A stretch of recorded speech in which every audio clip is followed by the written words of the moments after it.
সবাইকে নমস্কার। আপনারা সবাই কেমন আছেন? আশা করি সবাই ভালো আছেন। আমিও ভালো আছি।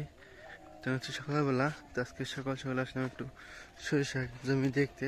তো দেখে যাই সরিষা কীরকম হইলো। তো মোটামুটি ভালো হওয়ারই কথা। তো এই জায়গা থেকে সরিষা জমি দেখে তারপরে যাবো একটু কাঠ বাগানে, কফির চারা যা যা যাবে, তো যা চারা আছে ওগুলো দেখতে যাবো তো কীরকম অবস্থা আছে। এই তো আমাদের সরিষা জমি। তো মোটামুটি ভালোই দেখা যায়, অনেক সুন্দরভাবে হয়েছে সরিষা ছোট ছোট। এই তো সরিষা হয়ে গেছে। তো যাই হোক, 2-3 দিন আগে বোনার অনেক গুণ আছে, মানে 2-1 দিন আগে বুনলে দেখা যায় অনেক তাড়াতাড়ি হয় দেখা যায়। আবার শুনলাম যে সরিষায় যে নাকি যত শীত পড়বো সরিষা তত ভালো হয়, মানে শীতের সাথে আর কি সরিষা। এই কারণে মনে হয় যে বলে যত ভালো শীত তত বেশি সরিষা। তো চলেন যাই, আবার ওই জমিতে যাই। তো ওই জমিতে দেখে আসি যে সরিষা কীরকম হয়েছে। তারপর যাবো একটু কাঠ বাগানে, কাঠ বাগানে যাওয়ার আবার দেখে আসতে হইব। আর মনে হয় আমার একটু চিন্তা আছে কফির চারা নিয়ে, কারণ কফির চারায় তো একটু জল দেওয়া যায় না, তো এই কারণে সমস্যা। যদি ঠিক মতো জল দেওয়া যেত তাহলে আর কি কফির চারাটা ভালো হইতো। তো চলেন যাই, ওই পাশে যাই, ওই পাশে যাই আগে দেখে আসি সরিষার জমিটা কেমন হয়েছে। কি প্রাইভেটে যাও সকাল সকাল? খেয়ে টেয়ে গেছো? না না না খেয়ে যাও, আবার এখানে নাকি স্কুলে যাইবে খেয়ে টেয়ে। যাক ভালো, যাও।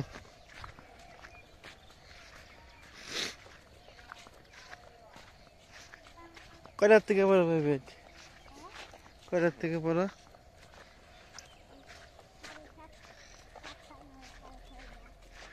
7:30 না 6:30?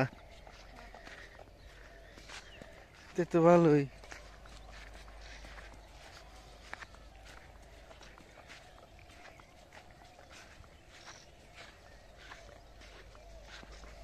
এই হচ্ছে আমাদের এই যে মূলা। তো মূলাও 2-1 দিন জল দেওয়ার কারণে অনেক সুন্দর হয়েছে। তো ওই বছর যে বেগুন গাছ বুনছিলাম অনেক আগে, তো বেগুন গাছ অনেক সুন্দর হয়েছে, আর মূলা গাছ অনেক সুন্দর হয়েছে। যাক, এখন আর দিন যাইব আর বড় হইব, তো এখন আর সমস্যা নাই। আমি বুনছিলাম লাল মূলা, তো প্রতি বছর সাদা মূলা বুনি, বললাম এই বছর লাল মূলা বুনে দেখি কি অবস্থা। আর এই হচ্ছে আমাদের সরিষা জমি। তো সরিষা জমিতে সরিষা কেমন হয়েছে আপনারা অবশ্যই জানাবেন। তো তো আমার কাছে তো ভালোই লাগছে, অনেক সুন্দর সরিষা হয়েছে। তো এই দেখেন, তো সরিষা একটু পাতলা পাতলা হইলেই ভালো হয়, মানে ঘন হইলে পরে দেখা যায় যখন একটু বাতাস থাকবো বা বাতাস আসবো তখন সরিষার জমিটা পড়ে যাইব, আর কুয়াশায়ও ভার হয়ে পড়ে যাইব। এখানে পাতলা থাকলে সরিষা হয়ও বেশি, মানে সরিষার সেইটা বেশি আসে। পাতলা থাকলে ঘন থাকলে একটু সরিষা কম আসে। তো এই কারণে সরিষা পাতলাই ভালো, পাতলা থাকলে সবচেয়ে ভালো, মানে একটু পাতলা পাতলা হইলে পরে ভালো হয়। তো এই বছর তো দেখা যায় এখন পাতলা, তো বড় হইলে বলা যাবো না কি হইব, ঘন হইব না পাতলা হইব, কিন্তু এখন দেখা যাইতেছে পাতলা, কারণ দেখা যায় বড় হইলে ডিয়ালপালা ছয়লে পরে ঘন হয়ে যায়। তো চলেন যাই কাঠ বাগানে, ওই বসে যাই। তো কাঠ বাগান জমিগুলো দেখে আসি কি অবস্থায় আছে। আলু তো ঢেকে দিছে ওই দিন, আলুর তো কাজ মোটামুটি শেষ হয়েছে। এখন কফি আর টমেটো চারাগুলো হইলেই নিশ্চিন্ত। চলেন যাই দেখে আসি। এই তো প্রায় এসে পড়ছি জমির কাছে। তো ওই দিন আমার কালকে বিকেলবেলা যাওয়ার সময় একটা ডেয়াল গায়ে দেয় হয়ে গেছি, ডেয়াল পড়ছিল, এখানে ভালো একটু ডেয়ালটা রেখে দেয় দেখে সুন্দর করে। তো কফির চারা হয়ে গেছে। তো কফির চারা আর ভয় নাই, কারণ কফির চারা অনেক সুন্দর হয়েছে। টমেটোর ছাড়াও কিছু কিছু হয়েছে, আবার কিছু কিছু হয় নাই। প্রায়গুলাই হয়েছে, কয়েকটা আর কি হয় নাই। আগেই বলা যাবে না যে মাঝখানে মাঝখানে দেখা যায় ওগুলো পরে আবার ঠিক হয়ে যেতে পারে। তো এই তো কফির চারার অবস্থা। সকালবেলা তো এখানে অনেক সুন্দর দেখা যাইতেছে, আর রোদ উঠলে একটু মানে টইলে যাইব সারা, আবার বিকেলবেলা ঠিক হয়ে যাইব। ফুলকপির চারা ঠিক আছে, কিন্তু শালগমের চারা একটু মানে টলা টলা লাগতেছে, তারপর কিছুদিন গেলেই ঠিক হয়ে যাইব। আর সমস্যা হচ্ছে আমাদের এই জমিতে পাতা পড়ে অনেক, গাছের পাতা পড়ার কারণে আরো বেশি হইতেছে। এই তো আমাদের আলু আলু জমিটা ঢেকে দিছি, তাই পাশে যে কিছু ফার্মের আলু আছে তো ওগুলো ঢাকা হয় নাই, ওগুলো মনে হয় ঢাকবো না, আর না ঢাকলেও সমস্যা নাই, আবার ঢাকা দিলেও সমস্যা নাই। তো কফি প্রায় চারা হয়ে গেছে, তো এই লাইনের কিছু চারা চারা এই লাইনের কিছু চারা হয় নাই, মাঝখানে কয়েকটা চারা হয় নাই, তাছাড়া সবগুলাই চারা হয়েছে। তো চলেন বাড়িতে যাই, চারা দেখে গেলাম, ভালোই লাগলো। পরে আরেকদিন আসবো, পরে যখন আবার একদিন যায় যার কাছ থেকে কফি চারা আনছি সামনের সপ্তাহে যে তাদের কাছে শুনতে হইব যে বুনছি 1 সপ্তাহ হয়েছে, এখন কি জল দেওয়া যাইব। যদি বলে হ্যাঁ জল দেওয়া যাবো, তাহলে আর কি জল দেওয়াটা শুরু করে দিব। দেখি জল দিলে একটু তাড়াতাড়ি বড় হইব চারা। তো চলেন যাই।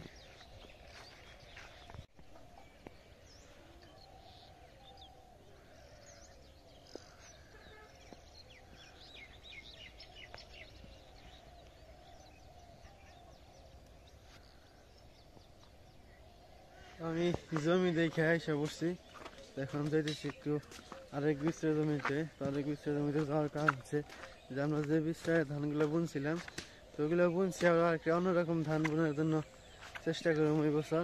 তো এই কারণে যাইতেছি বিস্তার জমিতে। ওইটা মনে হয় বাবা একাই আর কি একাই মানে ফালাইবো, আমি আবার আজকে একটু যাবো মেলায়, যাবো ভক্তির বাড়ির মেলায়। তো যাই জমিতে জল দিয়ে আসি, তখন আপনাদের সাথে নিয়ে যাই। তো এখন যাইতেছি জল দিয়ে জল দিতে। তো কারণ ভাবলাম যে আমাদের যে বাড়ির সামনে যে জমিটা, তো ওইটাই এইবার আর কি চেষ্টা করতেছি অন্যরকম ধান বোনার জন্য, দেখি অন্যরকম ধান বুনে হইতে পারি কিনা। অন্যরকম ধান বুনতে প্রশিক্ষণ লাগে, যাই হোক আমাদের যতটুকু জানা আছে ওই হিসাবে আর কি বোনার চেষ্টা করুন। যদি ভালো হালি হয় তাহলে আর কি এই জায়গায় রোপণ করুন, যদি ভালো হালি না হয় তাহলে নর্মালি যে আমরা ধান বুনি ও তো ওগুলাই বুনে দিব। তো চলেন যাই আগে বিশ্ব জমিতে যাই। তো ওইটার জন্য আর কি বিশ্ব জমি মানে ই করতে হইব, মানে সব কিছু পরিষ্কার করা আছে, জল দিতে হইব আর কি বিশ্ব জমিটা বোনার জন্য প্রস্তুত করতে হইব। তো এই কারণে যাইতেছি। তো এখন জল দিয়ে আসি, তো জল দেওয়া শেষ হইলে আবার যে ধানটা শুকা দিতে হইব। তো কালকে ধান সিদ্ধ করা হয়েছে, 1 রোদ দেওয়া হয়েছে। তো ওই রোদে আর কি পুরোপুরি শুকায় নেই, 2-3 রোদ লাগে, কারণ আমন ধান তো বেশি জল দিয়ে সিদ্ধ করা হয়েছে। এমনি নর্মালি যে ধান আছে ওগুলো কম জল দিয়ে সিদ্ধ করা হয়, তো এই কারণে ওগুলো আর কি কম রোদ হইলেও চলে। তো আমন ধান তো কম রোদ হলে চলে না, আমন ধানে 2-1 রোদ বেশি দেওয়া লাগে, তার আর কি আমন ধানের চালগুলো ভালো হয়। তো চলেন যাই জলটা দিয়ে আসি। এই তো বেরিয়ে পড়ছি। তো ওই যে আবার আসতেছে, আবার ওই জমি মানে ওই বিশ্ব জমি দেখতে গেছিল কিরকম বিশ্রা হয়েছে। আর এই পাশে আবার যাই জলটা দিয়ে আসি, জলটা দেওয়া হইলে আর কি মোটামুটি আর কি জাবর দেওয়া হইলে পরে সব মিক্সিংটা মানে সব বিশ্রাটা বোনা হইলে নেমে মোটামুটি সব কাজ হয়েছে, শুধু ধান শুকানি বাদ দিয়ে। গ্রামের কাজ তো সহজে শেষ হয় না, কৃষি কাজ একটু না একটু থাকেই।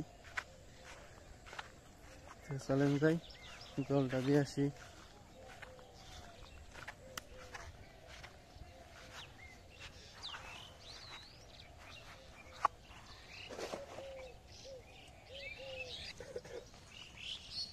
আমরা এখানে বসে জল দেওয়ার জন্য, আমরা সেই জল অনেক পরিষ্কার।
এই তো আমাদের জল দেওয়া শেষ, এখন জমগা আবার একদিন এসে মই দিতে হইব।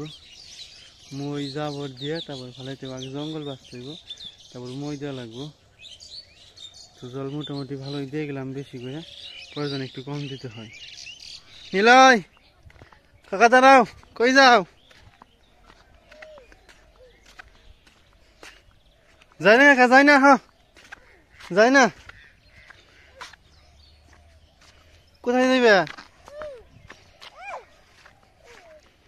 তোমাদের সকালবেলা কাজ মোটামুটি হয়ে গেছে। তো আজকের ভিডিও বড় বানাম না, এই পর্যন্তই। সবাই ভালো থাকবেন, সুস্থ থাকবেন, আর ভিডিওটি দেখার জন্য সবাইকে অনেক অনেক ধন্যবাদ। কাকা নাও বাড়িতে যাই, নিলাই নাও বাড়িতে যাই, নাও বাড়িতে যাবো, চলো যাও বাড়িতে যাও।